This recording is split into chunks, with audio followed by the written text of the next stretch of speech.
Assalamualaikum warahmatullahi wabarakatuh. Selamat pagi, izin perkenalkan diri. Nama Tarwi Remaja Miladi Subrani, nota kode 0182 dari kelas TD 29 dan absen 16. Di sini saya akan menjawab soal pertanyaan ujian akhir semester mata kuliah manajemen proyek. Yang pertama yaitu pertanyaannya, setujukah Anda bahwa konflik tidak selalu bermakna negatif, namun juga dapat memberikan manfaat yang positif? Jelaskan.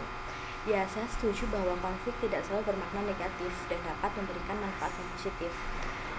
Jadi konflik ini bisa memunculkan ide-ide baru. Misalnya ketika anggota tim memiliki pandangan yang berbeda, mereka mungkin menemukan sejenis solusi yang lebih inovatif daripada jika mereka hanya mengikuti satu sama lain untuk cara berpikirnya. Kemudian juga bisa memperbaiki komunikasi. Dengan adanya konflik ini memaksa anggota tim untuk berkomunikasi lebih baik dan lebih sering, yang dapat meningkatkan keterbukaan dan pemahaman di antara mereka.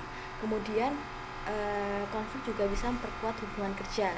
Jadi ketika konflik diselesaikan dengan baik, anggota tim dapat merasa lebih dekat dan lebih percaya satu sama lain karena mereka telah melewati tantangan bersama.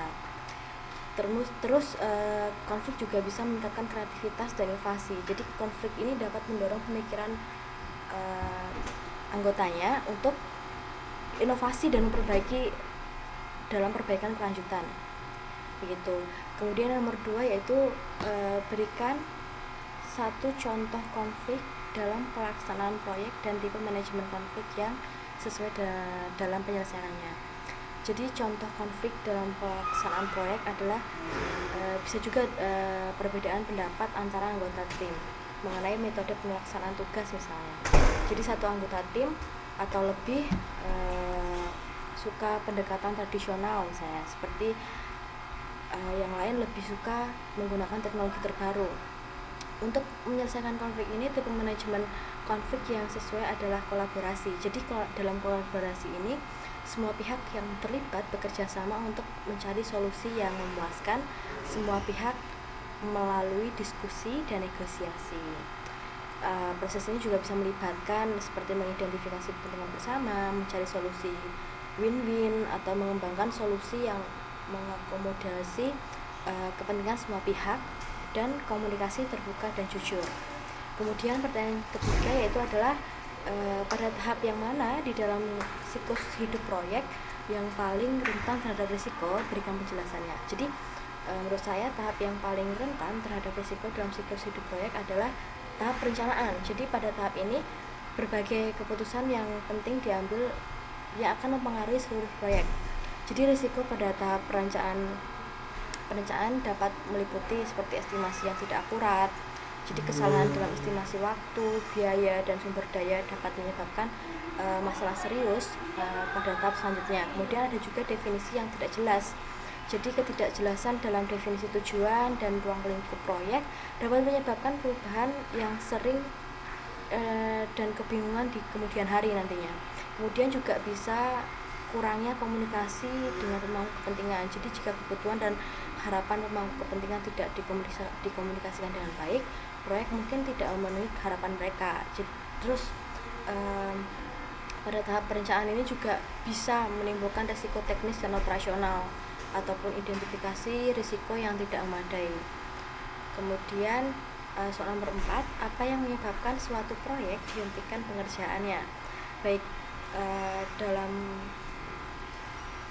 satu proyek itu bisa diberhentikan pengerjaannya apabila kegagalan memenuhi tujuan utama proyek. Jadi jika proyek tidak lagi memenuhi tujuan yang telah ditetapkan atau tidak dapat mencapai hasil yang diinginkan, maka proyek bisa dihentikan. Kemudian bisa juga masalah keuangan. Jadi keterbatasan anggaran atau pendanaan yang tidak mencukupi bisa menyebabkan proyek dihentikan. Kemudian perubahan prioritas organisasi. Jadi jika organisasi memutuskan untuk memprioritaskan proyek lain yang lebih penting atau menguntungkan, proyek yang sedang berjalan sekarang mungkin juga bisa dihentikan untuk sementara. Kemudian bisa juga faktor eksternal.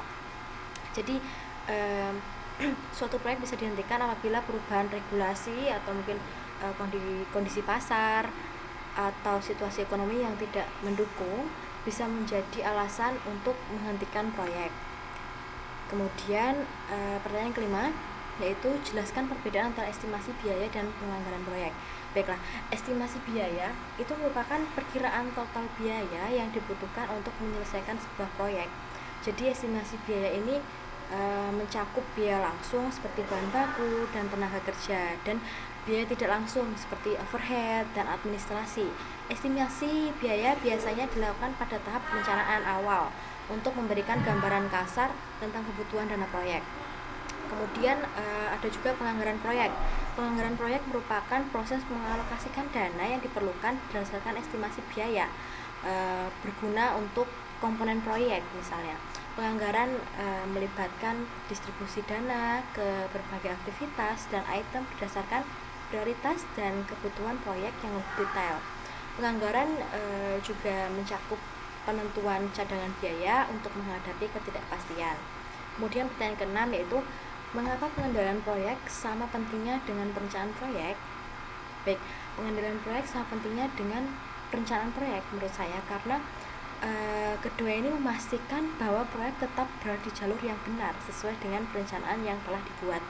Jadi kedua ini memiliki fungsi pengendalian seperti monitoring kinerja, memantau kemajuan proyek untuk memastikan semua aktivitas berjalan sesuai rencana dan jadwal. Kemudian evaluasi, menilai kinerja aktual terhadap rencana untuk mengidentifikasi deviasi atau masalah. Kemudian juga bisa penyesuaian rencana, jadi membuat koreksi dan penyesuaian terhadap rencana berdasarkan temuan monitoring dan evaluasi untuk mengatasi masalah atau perubahan yang tidak terduga. Jadi tanpa pengendalian yang efektif antara kedua ini, proyek berisiko mengalami penyimpangan yang dapat menyebabkan kegagalan seperti keterlambatan, pembekalan biaya atau kualitas yang tidak sesuai harapan. Kemudian pertanyaan ketujuh yaitu mengapa perlu adanya objektivitas data dalam proses pengendalian proyek? Baik, menurut saya objektivitas data dalam proses pengendalian proyek penting untuk memastikan bahwa keputusan yang diambil berdasarkan informasi yang akurat dan tidak bias. Jadi data yang objektif membantu misalnya identifikasi masalah, mengungkap masalah yang secara tepat waktu sebelum menjadi lebih besar. Jadi bisa juga dalam pengukuran kinerja, kita bisa mengukur kinerja proyek secara akurat untuk memastikan apakah tujuan dan sasaran sedang tercapai, kemudian pengambilan keputusan. Jadi memberikan dasar yang kuat untuk membuat keputusan yang tepat untuk mengatasi masalah atau melakukan penyelesaian. Kemudian data yang subjektif atau bias dapat menyebabkan kesalahan dalam pengambilan keputusan yang dapat berdampak negatif pada hasil proyek. Maka dari itu perlu adanya objektivitas data dalam proses pengendalian proyek. Kemudian pertanyaan yang ke-8 yaitu mengapa pengendalian proyek dianggap memegang persentase 50% dari keberhasilan suatu proyek. Jadi menurut saya pengendalian proyek dianggap memegang persentase 50% ini karena memastikan bahwa semua aspek proyek berjalan sesuai rencana. Jadi melalui pengendalian yang efektif, manajer proyek dapat mengidentifikasi dan atasi masalah misalnya secara proaktif. Jadi mengenali dan mengatasi masalah sebelum mereka menyebabkan dampak signifikan dalam proyek. Terus bisa juga penggunaan sumber daya efisien. Jadi memastikan bahwa sumber daya digunakan secara optimal untuk menghindari keborosan. Kemudian pengendalian proyek ini juga bisa menjaga kualitas hasil dari proyek nanti. Jadi bagaimana memastikan bahwa hasil proyek memenuhi standar kualitas yang diinginkan.